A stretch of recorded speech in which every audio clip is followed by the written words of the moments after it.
When you hear that music, the weekend is almost here, my friends. But first, we have some work to do. We need to shame a rich dick. I know that's difficult because they have no shame, but we try anyway. Thanks to the nominations on social media, Rona doing their thing and once again calling for all landlords to be nominated. Speaking of which, the new king was nominated. There's been several videos coming out lately of him just melting down around his staff. Pretty confident if he was a monarch about 500 years ago, he would have already racked up a pretty high body count. We also had a nomination for Mississippi welfare fraudster Brett Favre.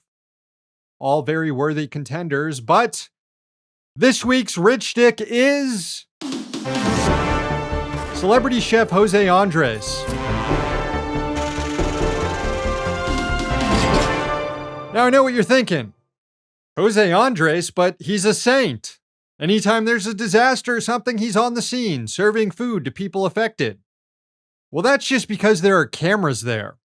When the cameras are off, Andres is financing campaigns to ensure restaurant owners like him can pay their workers below minimum wage. Real dick move.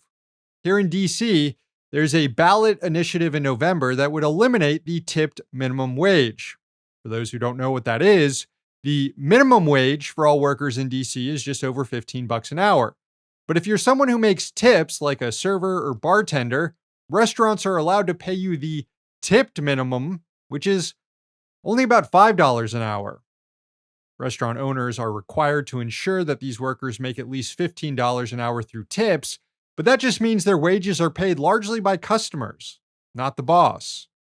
Initiative 82 would get rid of the tip minimum wage so that all workers, no matter what they do, get at least the full minimum wage. Now, as you can imagine, restaurant owners hate this. They've had a good deal going for a while where customers subsidize their employees' pay, and they don't want that to go away.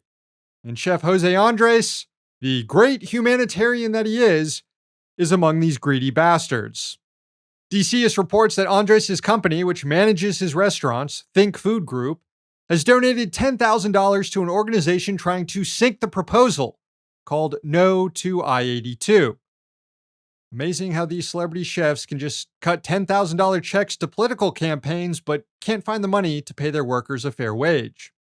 And this isn't Andres' first rodeo when it comes to blocking wage increases for restaurant workers. The exact same measure to eliminate the tipped minimum was on the ballot in DC back in 2018. Only then it was called Initiative 77. And yes, Andres publicly campaigned against that one too, urging a no vote, warning that it would destroy the DC restaurant industry. Well, Initiative 77 actually passed. Voters overwhelmingly supported it, but the city council repealed it under the pressure of powerful restaurant interests like Jose Andres.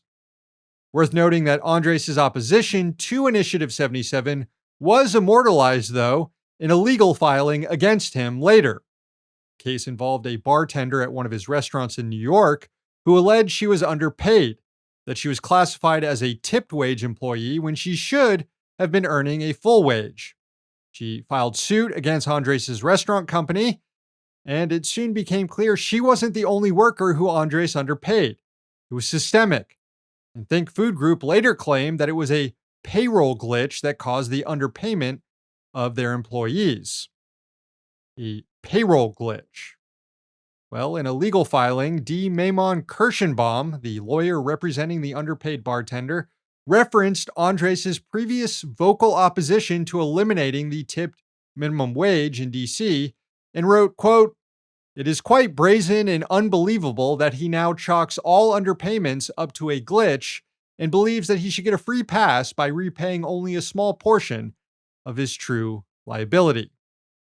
So we have a chef who campaigned against eliminating the tipped minimum wage back in 2018, while at the same time, he was using it to illegally exploit his workers.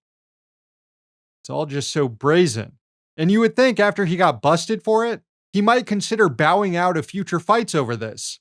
But nope, he's right back to financing another fight against restaurant workers here in DC. And that, friends, is why Chef Jose Andres is this week's rich dick. And I'll just add one more thing here. I've been to one of Andres' restaurants here in DC, And it's not great. Overrated, overpriced, not something I would go to again, especially not now.